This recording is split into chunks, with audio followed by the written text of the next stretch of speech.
Assalamualaikum. Good morning everyone. I hope you all in a good health. Waalaikumsalam. Good morning, Ms. Zulaika. Alright everyone, I think we should begin by now. First, I'd like to welcome all of you and thank you for joining our meeting today. I know you all very busy and it's difficult to take time away.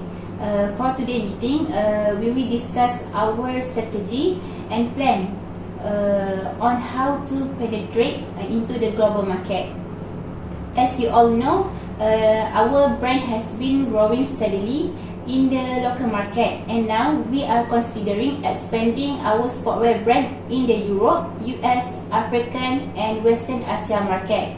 So we need to develop effective marketing strategy to help our brand compete internationally.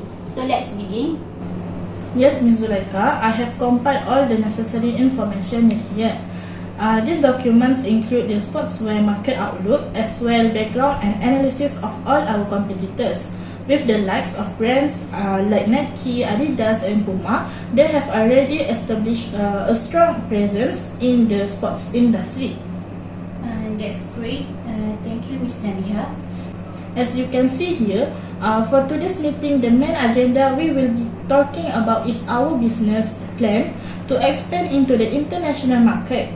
The first subject under discussion is to discuss the 4 P's to expand our market and global image present.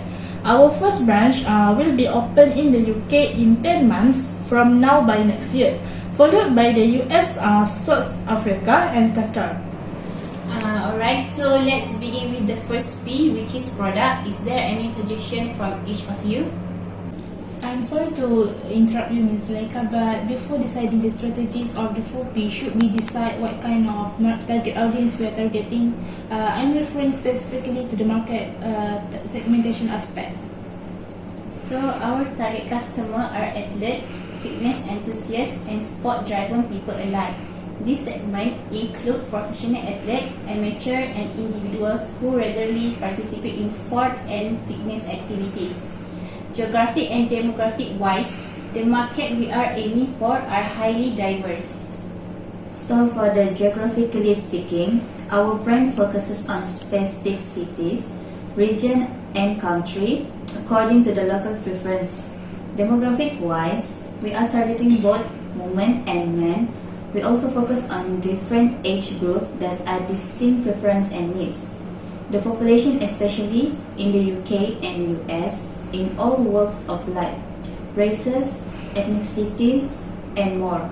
We need to inclusive to cater our product there. I got it. Thank you, Ms. Zulaika and Ms. Saira, for your input. So what are your plans for the product? In my opinion, to develop an effective product strategy for Superking sportswear in the global market, we need to focus on enhancing and improving our product features, design and quality. This is because our main competitors have already set high standards in the sports industry, so we must strive to meet or exceed those standards. Yes, I agree. As for now, we have solidified our brand identity with our unique design, and we have also been working on producing our product that can meet the needs and preferences of those in those countries. My team has identified some features that we can incorporate into our product for each market, and we are currently searching for the right resources to use. Can you elaborate more on that, Ms. Izzah? Our sportswear brand has been incorporating Malaysian batik design for the majority of our product. We have garnered attention from various international media ever since. I suppose the design for the marketed product should be uniform, considering we want to promote our rich Malaysian culture. We might have to alter a few of our products to adapt to each country segment, as the weather climate in each country varies. So the material also vary depending on the country, while also maintaining the comfort and durability of our product. That's a good idea, Ms. Izzah. What your thought on this, Ms. Haira, as R&D manager? I believe you have come up with a solution. For the technological wise, There will be improvement from the current batch. I had discussed this with my prior team to the meeting for material wise. We are planning to use lightweight and breathable material for the jersey. As for the footwear, I believe comfort and longevity are the key factor why customers choose our market. Hence, we will prioritize this aspect in crafting them. What about the research and development costs? Yes, Ms. Zulaika. However, the cost of R&D will be quite high, and one way to address the issue is we need to find a strategy partner to help us bear the cost of product innovation. We have already identified potential partner, and we are in the process of negotiating with them. What do you think, Ms. Liana? Okay, speaking of cost, we need to be careful with our pricing positioning. We can price ourselves out of the market, but at the same time, we need to ensure that our price are competitive and profitable for our business. We need to come up with pricing strategy that can help us achieve our goals. I slightly disagree. Our brand is modern and very known despite receiving some media attention for the design. It is still an early stage for us to implement competitive-based pricing. Should we just stick to market penetration pricing? When our products are received well by the general public, we can raise the price. Okay, our annual local sales are 5 billion ringgit this year, and it is expected to increase to 25 million ringgit once we penetrate the global market. I think we often underestimate Super King capacity to be able to achieve this sales. Besides, the overall cost for next year will be much higher than this year. We need to consider both cost and the markup profit too. I agree with both of your opinions. It's important to balance product enhancement with cost consideration while maintaining profitability. I think can impose both ways, but we should play safe for starter. Let's start with market penetration pricing, and later on for the next batch competitive based pricing. Any objection? No, Ms. Zulaika. In fact, I believe it is a very good strategy for our brand to penetrate our debate entry globally. As we work on the pricing, we should also consider offering discounts to customers who purchase multiple items or sign up for subscription service. In my opinion, we should allow credit payment as well while charging low interest. Rebates are also commonly used now. This would be a big draw for customers. We also need to consider the promotion aspect. We need to come up with a solid marketing plan to promote our product in these countries.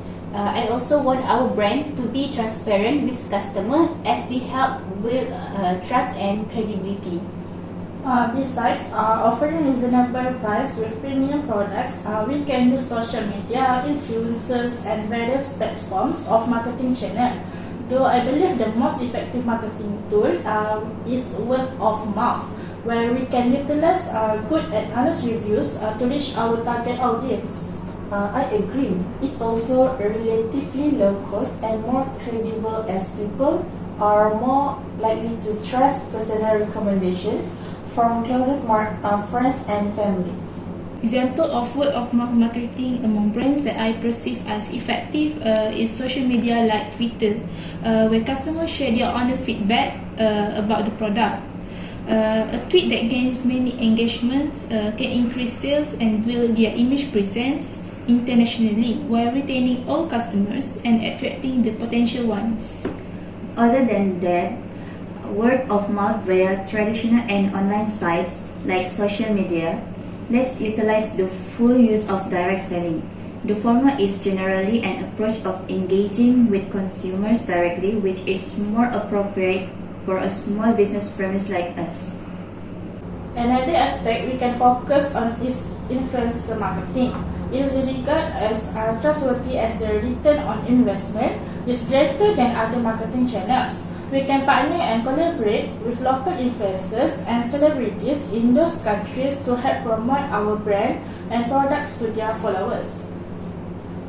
To market the product, I suggest some influencer who we can sign as ambassadors, such as Alvin Chang for the men's section and Jananik for the women's section. Do you guys have other suggestions? I think that's a great idea to have them as our partner to promote our product. Furthermore, they have so many followers on social media that's good for our marketing. Very good, Miss Yana. In that regard, we can also consider partnering with local sport club and athlete to help promote our brand. This way can help us gain credibility and reach a wider audience. I agree with that. Now, shall we move on to the next topic, the last of the 4P, which is place? These are all great ideas. We should also consider the place aspects of our plan. We need to identify the right distribution channels and make sure that our products are easily accessible to our customers in these countries. Our sales have been increasing steadily over the past few years, and there are 21 branches of Supercool physical store all over Malaysia. Should we consider opening a new branch, 1 or 2 physical branches for each country for the global market? What do you guys think of partnering with local retailer or sports store? Should we give it a go? Yes, but I think we should limit it only to selected stores. This will allow us to test the waters and see how well our product are sold before we commit to a larger rollout. I think we also need to consider online retailer. More and more people are shopping online, and we need to make sure that we are reaching those customers. Both distribution channels are convenient and accessible depending on the customer's preference and needs. Some people who are impulse buyer may find physical stores more convenient as there are wide range of products to be chosen and vice versa. Either way, we need to be careful about how we approach online retail channels. We don't want to undercut our retail store by selling our products too cheaply online. I believe we can do that by setting different price for our products online and retail store. I think that sounds like a good plan. Let's put it into action and see how it works. Let's not forget about after sales service and customer support. It's crucial to establish mechanism for handling product inquiries, return and any post-purchase issue. This will contribute to our brand reputation and customer loyalty. I agree with you, Ms. Zulaika. These are all great ideas. Let's set up another meeting to discuss our progress and finalize our plan. Thank you for your input and hard work. I think that's all for the meeting today. Are there any amendments from all of you? No, Ms. Zulaika. Okay,